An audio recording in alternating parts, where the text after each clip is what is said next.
This is Audiovisual Lecture 4, Part 1. In this lecture we're going to go over stalls, spins, and the general left-turning tendencies of aircraft. So we've talked about airflow patterns, Bernoulli and Newton's third law, and the things that explain why an airplane flies. Today we're going to talk a little bit about how an airplane stops flying. So, as we said, we talked about the airflow patterns and how the air flows faster over the top of the wing, causing an area of low pressure into which the wing fills. So, a couple of important terms to go over with that, just to understand this lecture. So, you have the chord line of the wing running from the front to the back here. Now, you also have what's called the relative wind. So the air that is relative to the chord line of the wing. Now, this is an important distinction because the air that is oncoming is not always necessarily in relation to the chord line. So when we say relative wind, we mean the angle between the oncoming air, which is in the pink here, and the chord line, which is in yellow. Now, hypothetically, all things being equal, let's suppose that as the wing goes through the air in level flight, the angle is, let's say, 0, because the chord line is meeting the relative wind head-on and there's no angle. Now, let's suppose that we pitch the wing up, but we still continue in level flight. Now there's an angle of difference, of appreciable difference between the relative wind and the chord line of the airplane, and it's this angle of difference that we call the angle of attack. So those are two really important terms to our discussion today of stalls and spins, are relative wind and angle of attack. Now you can see here as the chord line gets higher and higher in regard to the relation of the oncoming air, that angle increases and so forth. Now, it is important to note that this angle of attack is not dependent on the pitch of the airplane, because you can have this 0 scenario here, and let's say that we're moving forward at 100 knots, let's say. Now we pitch up and we continue to climb at that speed. All we've done is pitch up, and the wing is still meeting the air head-on. Same thing if we descend at that same speed. We're descending and meeting the air head-on. So pitch does not necessarily influence angle of attack. And this is a very important thing to remember when discussing stalls, and especially spins, because the pitch of the airplane can be very steep, it could be shallow, you can be upside down, or diving straight down, or climbing straight up. But as long as you're meeting the air head on, then that angle of attack is going to be very low, because there's not much difference between the oncoming air and the chord line. So that's the first thing we're going to talk about. The second thing that we have to go into from there is something that the Principles of Flying text mentioned, that a certain phrase that they used. They said that air, being a fluid, has a certain viscosity to it, or the way they described it, a certain stickiness. This is kind of important to understanding how the airflow clings to the top of the wing. So if you imagine your hand under a kitchen faucet, and you have your hand flat but streamlined underneath the water, and you start to turn your hand, and the water will cling to the bottom of your hand as it runs off of your hand. Even though gravity is pulling it straight down, the water still clings to your hand as it runs across your fingers, because that's that stickiness that is making the fluid cling to the surface. So that's why the wing, as it's forced through the air, the airflow tends to stick to the top of the wing. So here we have low angle of attack situation right here. all the wing is doing is just kind of splitting the air like an axe. Now, so it's only natural that the airflow stay on top of the wing.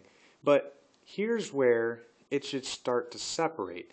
So it strikes the front of the wing and is pushed up, but nothing is forcing it to follow the wing down this way.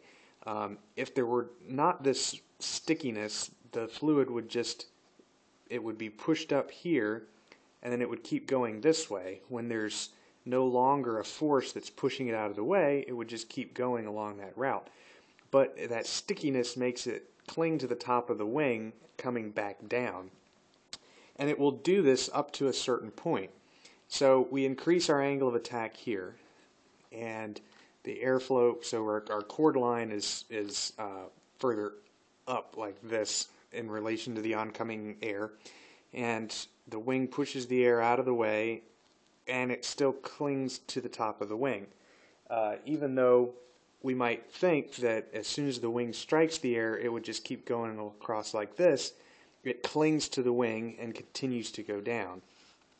And then we raise the angle of attack even higher, and it still clings to it. But at some point, the angle is such that the air will not cling to the wing anymore, and it just kind of tumbles off on here. The same as the water coming out of the faucet will eventually do over your hand. If you can only tilt your hand to such an angle before the water won't cling to it anymore, and it just starts falling off of it. So this angle that happens is what we call the critical angle of attack. So here we're below the critical angle of attack. Here we have exceeded it. And it's specific to each wing. It's there are some principles that define where that point is aerodynamically, but the bottom line is that the critical angle of attack is tied to that angle of attack. It doesn't matter if you're flying, if you're climbing, if you're descending, if you're upside down. Here again, the critical angle of attack is what determines a stall. So when you have that airflow separation over the top of the wing, when you exceed this critical angle of attack here, that's when the wing stops flying.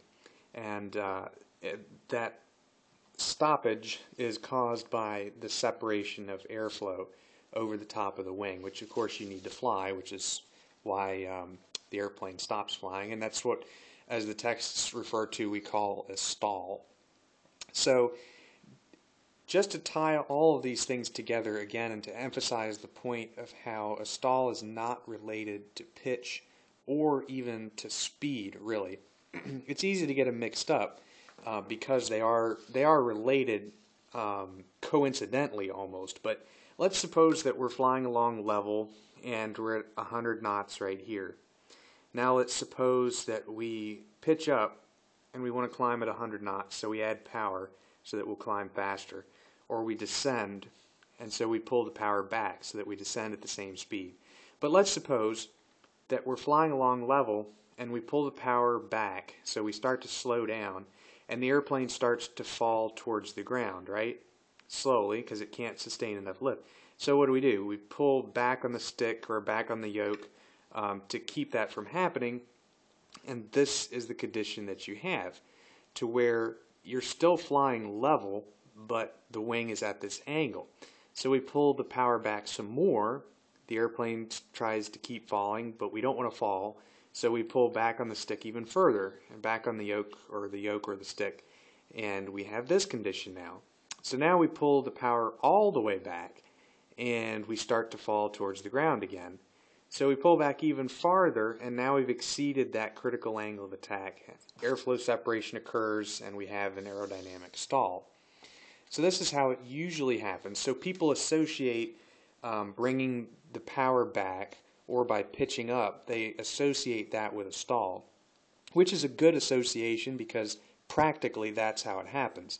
But the point is that the only reason the airplane stalled is because of that airflow separation, and you can have that airflow separation by exceeding the critical angle of attack at any pitch, at any speed. Now, the example that I like to use is a dive bomber. So the dive bombers going however fast, 200-300 miles an hour. Some of the World War II fighters would their max dive speeds would be over 500 miles an hour. So you're falling out of the sky at 500 miles an hour, and your wing is pointed downwards like this. If a stall is related to speed, you ought to be fine at 500 miles an hour, right? So you have all this momentum directed down towards the ground. Now you get close to the end, you drop your bomb, and then you got to get away. You got to get out of there in a hurry, right? So what do? You pull back on the stick really hard, and you do this in a hurry. But guess what? Your momentum is still going down, so you're still going like this, and your wing is pointed up. So now look at what you've done with the angle of attack. The relative wind is coming straight at you in that case. So if I can get my pen and the projector here. So the pen is the oncoming air, right? And you're meeting it, and you go to pull away. You do this at the end, right? Now look where the relative wind is. It's way down here, and look at how big that angle is. So you're going 500 miles an hour, and you exceed the critical angle of attack, airflow separation, you stall, and very likely in that scenario, you go right into the crater that your bomb just made. So that's the example for speed not having anything to do, aerodynamically speaking, with a stall. It's true that you slow down to stall the airplane because that's the best way to exceed the critical angle of attack. It's the best way to create the circumstances to do it, but it's not what's causing the stall. So just to kind of recap all that the critical angle of attack is what determines airflow separation on the wing. So last time, for instance, when we talked about the horizontal and the vertical component of lift, for instance, as you start a turn, you lose some of that vertical component of lift, right? So what happens when you lose vertical component of lift? The airplane starts to descend because you're losing the vertical component of lift. So what's your natural reaction as you lose lift and the nose starts to drop? You pull back on the stick or back on the yoke. And what that does is that increases that angle of attack. So you can be flying at 60 knots, let's say, in a Cessna 172, and 60 knots of speed through the air gives you a low enough angle of attack to keep flying. But if you turn too far, still at 60 knots, that might not be enough speed to keep you in the air, because by turning and imposing more load on the airplane, you increase the angle of attack past that critical point, and airflow separation occurs and it stalls. So stall speed is always higher in a turn because of the increased load factor in the turn. And we'll look at a couple of charts later on when we go over performance that show you that predict these speeds. I'm really emphasizing how speed is and is not related to airflow separation and stalls because you'll find charts in performance data for airplanes that predict the stall speed for an airplane. You'll always hear people talk about that. Well, what speed does it stall at? What speed does it stall with the flaps down, with the flaps up, with the gear down, and so forth? But as long as you understand that the speed is not what's causing the stall, you can fly backwards across the ground as long as there's airflow across the wing and the angle of attack is below that critical point. So that's the basics of a stall, and what we're going to do from here in part 2 is go into a spin and see what's different and what stays the same in that phenomenon.